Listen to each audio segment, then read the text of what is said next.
Salut tout le monde, aujourd'hui on se retrouve pour une nouvelle vidéo. Aujourd'hui je vais vous parler des séries que j'ai regardées dernièrement. Donc c'est le genre de vidéo que je faisais énormément avant lorsque j'ai commencé ma chaîne. C'était des vidéos que j'appelais mes séries du moment, où je vous présentais un florilège de séries et où je donnais mon avis.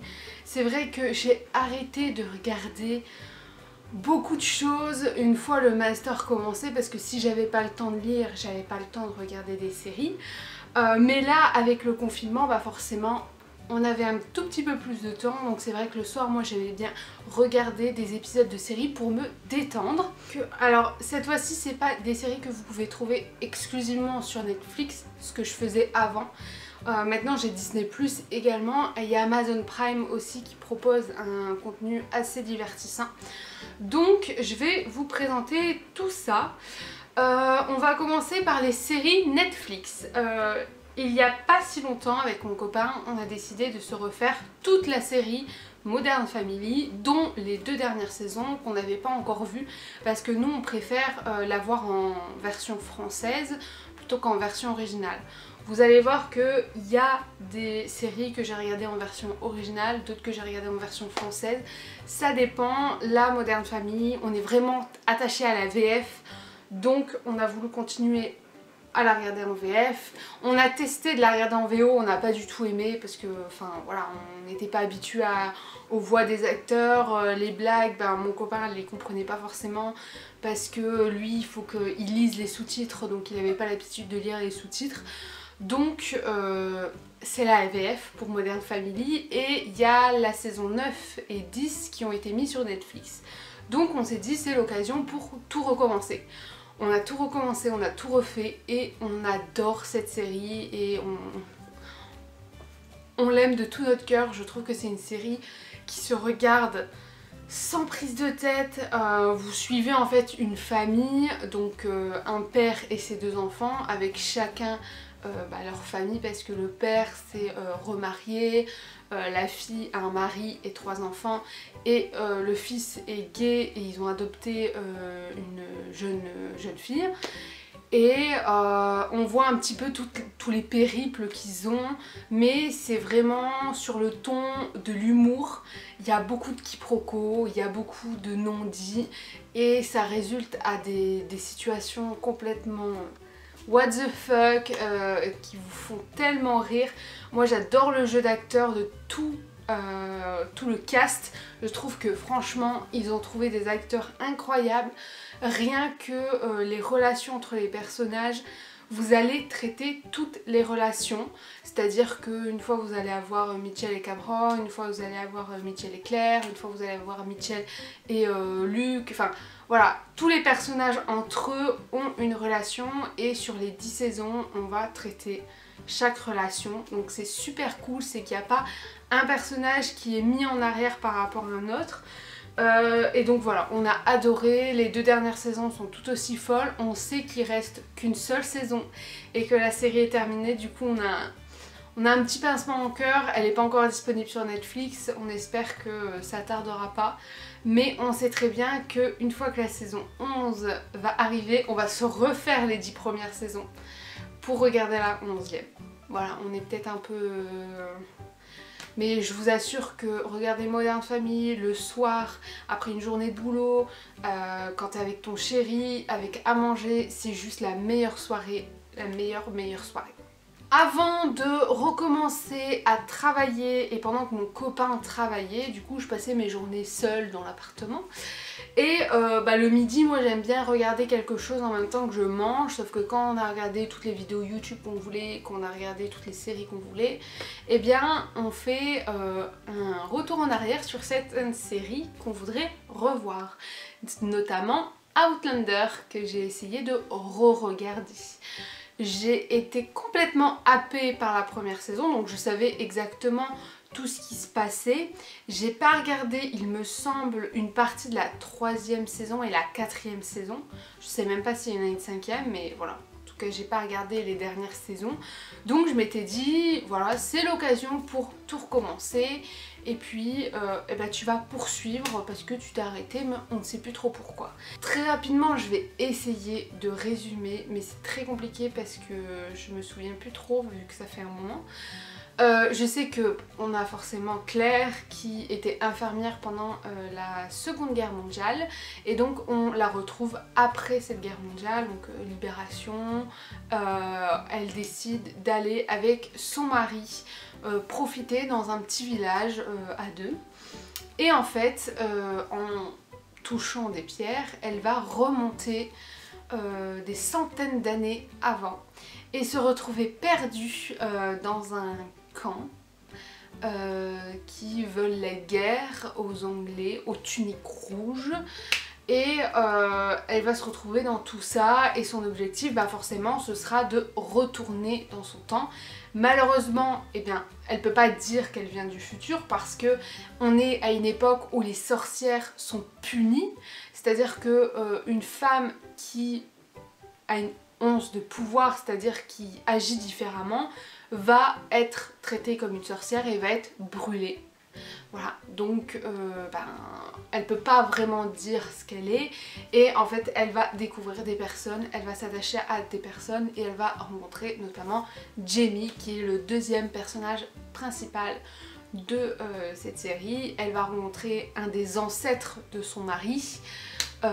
Et voilà, tout va pas se passer comme il faut. Regardez la bande-annonce si vous êtes intéressé, je vous la mettrai en barre d'infos si j'y pense. Mais vraiment c'était trop bien la première saison, on est complètement happé par ça. Par contre, la deuxième saison, c'est très long, je trouve. La première moitié, elle est très longue, la deuxième moitié, ça va un petit peu plus vite. Et je crois que je me suis arrêtée, il me semble, à la fin de la deuxième. Parce que je trouve ça super long et je comprends pourquoi j'ai peut-être abandonné au bout d'un moment. C'est parce qu'il y a des longueurs de partout, il y a des situations qui mettent 3 ans à se résoudre et tout. Mais à la fois, les personnages, ils jouent quand même bien, on est quand même dans un univers que j'aime bien. Donc voilà, en fait, je comprends que certaines personnes adorent cette série parce que elle est faite pour être adorée. Moi, la saison 1, je pense que je pourrais me la mettre en repeat tout le temps. Mais à chaque fois, je décroche. Alors, c'est peut-être la saison qui fait qu'elle est un petit peu plus longue que les autres et que peut-être que la troisième et la quatrième seront 10 fois mieux. Je ne sais pas, mais je vais essayer de persévérer. Mais je voulais quand même vous présenter et vous dire que je l'ai re-regardé et que c'est compliqué. Voilà. Troisième série que j'ai regardée sur Netflix, c'est Love Alarm. Alors là, ne me demandez pas pourquoi. J'ai vu la bande d'annonce et je me suis dit pourquoi pas. Je ne regarde jamais de séries coréennes parce que ça me tente pas en fait. Mais là, je sais pas pourquoi, je me suis dit bon, une appli qui montre tes sentiments, qui montre les sentiments des autres, c'est-à-dire que tu as un rayon 10 mètres une fois que tu allumes l'appli. Et s'il y a quelqu'un qui t'aime dans ce rayon de 10 mètres, eh bien tu vas recevoir une notification. Et vice versa. Si tu aimes quelqu'un et que tu vas dans son rayon de 10 mètres, il va savoir que tu l'aimes. Enfin, que quelqu'un l'aime, mais si tu es tout seul dans le rayon de 10 mètres, il va savoir que c'est toi. Donc voilà, c'est une appli, ça fait un petit peu penser à Black Mirror sur la technologie, le fait que c'est plus avancé que nous et que vu les applications de rencontre, des fois tu te dis que ça peut aller jusque là-bas. Mais j'étais curieuse, j'ai regardé le premier épisode d'une lenteur incroyable, c'est-à-dire qu'on suit Jojo donc, qui va retrouver Sun-Ho qui était partie et elle l'aimait bien, Sun-Ho, on va dire ce qui est, elle avait des eye contact avec lui et en fait il va revenir, sauf que Hee-young, je crois qu'il s'appelle, est le meilleur ami de Sun-Ho, mais Hee-young il aime Jojo et il le dit à Sun-Ho et voilà, et il y a une histoire d'amour, forcément vous vous doutez bien qu'il y a un triangle amoureux. J'ai regardé le premier épisode, je m'étais dit je vais pas poursuivre. trop de longueur. Et en fait, mon copain, un soir, on savait pas quoi regarder. Je dis bah vas-y, on regarde le deuxième épisode.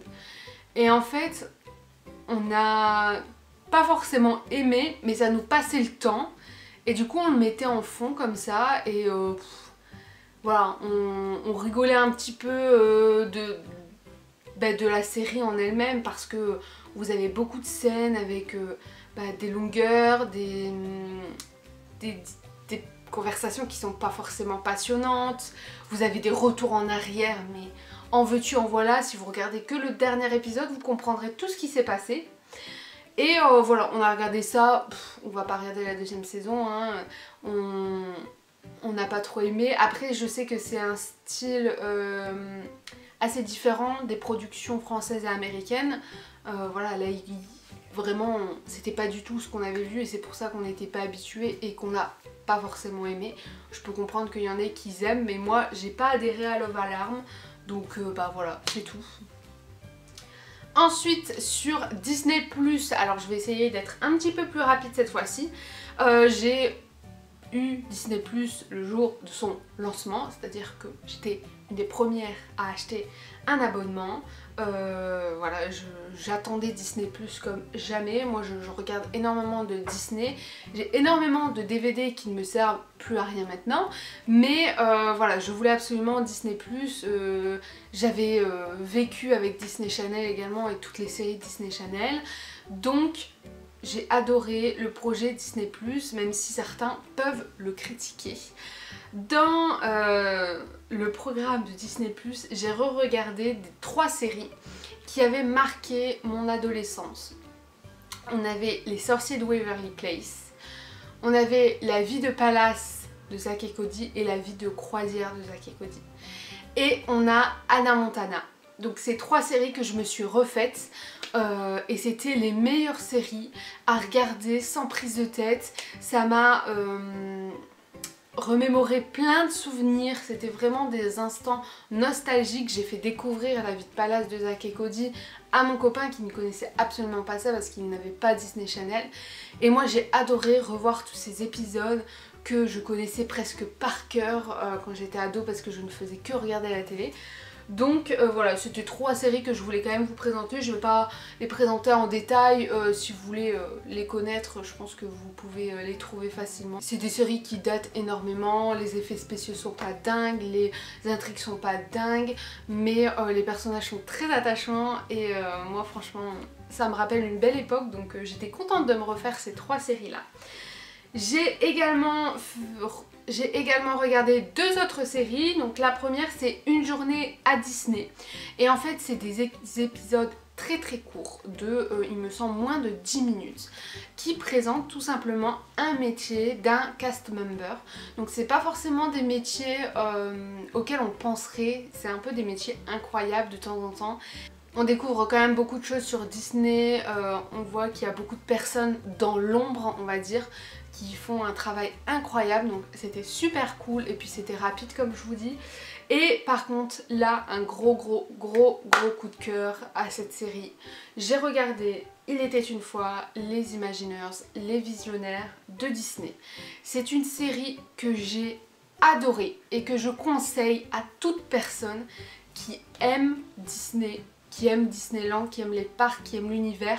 Franchement, regardez cette série parce que c'est incroyablement bien. Alors ça se concentre un petit peu plus sur les parcs qui ont été créés plutôt que par exemple les courts-métrages, les animations, etc.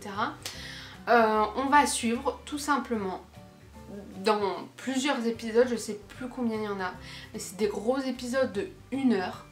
Eh bien on va découvrir la naissance de Disney par Walt Disney, la naissance des différents parcs. Et surtout on va découvrir les erreurs que Disney a fait, les choses qui ont bien marché, les polémiques autour. Et vraiment on part du début de la création de Walt Disney, comment il a créé tout ça jusqu'à maintenant et jusqu'au prochain projet à venir. Donc c'était vraiment super bien.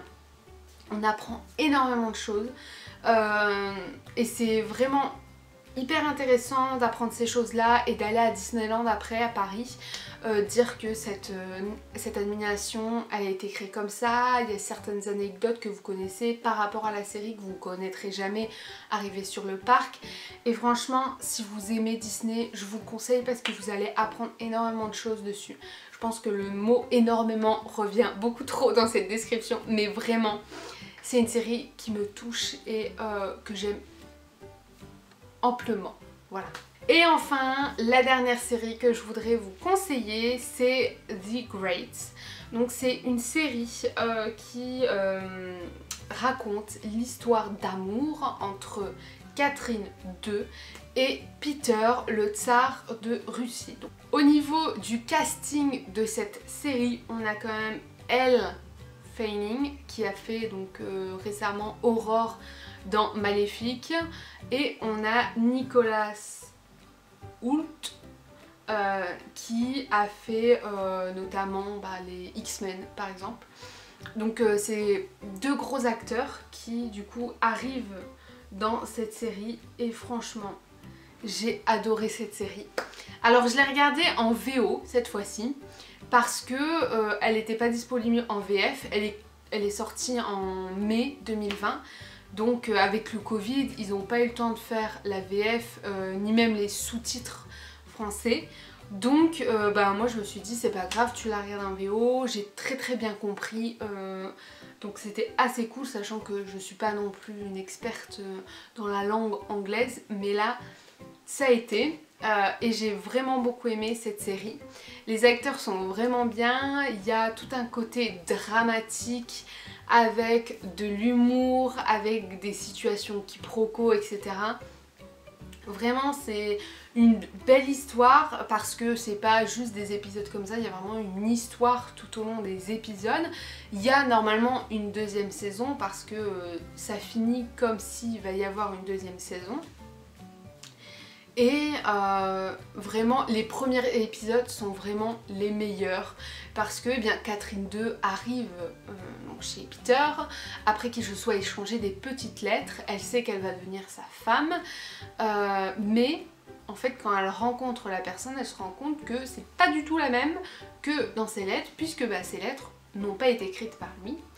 Et que lui en fait il veut juste une femme quoi. Après c'est tout, il veut rien de plus, il croit pas en l'amour, il s'en fout, il tue sans pitié. Alors complètement opposé à cette charmante Catherine qui elle a un petit peu le sens de l'amour à la française, c'est-à-dire des poèmes, de la lecture, de la littérature. Pareil, on est dans une Russie qui culturellement elle a pas grand chose et elle veut pas grand chose. Peter ne veut pas de peinture, ne veut pas qu'il y ait des livres, ne veut pas, voilà, tout ça, la culture, la littérature, la culture que ce soit iconographique ou la littérature, absolument pas pour lui. La presse n'existe pas, voilà, il n'y a pas de presse, etc. Donc quand Catherine arrive ici tout pleine de bonnes intentions et remplie de culture francophone, eh bien elle va se heurter à un mur. Et ça va pas être une série qui est longue, qui est pesante, non, c'est sur le ton de l'humour. On a des situations qui sont complètement délirantes et moi j'ai vraiment adoré, donc je vous le conseille. Ceux qui sont à l'aise avec la VO, vous pouvez le regarder maintenant. Après la VF, je pense qu'elle arrivera quand même à un moment donné. Mais voilà, c'était une très bonne série et j'étais très étonnée parce que j'avais vu plein de bandes annonces sur YouTube ou sur TikTok ou tout ça. Et j'étais très curieuse et au final c'était une bonne surprise. Donc voilà, j'ai terminé cette vidéo, j'espère qu'elle vous a plu. N'hésitez pas à me dire voilà, vos séries préférées et vos recommandations de séries parce que je serais très curieuse de voir ça. En tout cas je vous fais de gros bisous et puis je vous dis à la semaine prochaine pour une nouvelle vidéo. Bye!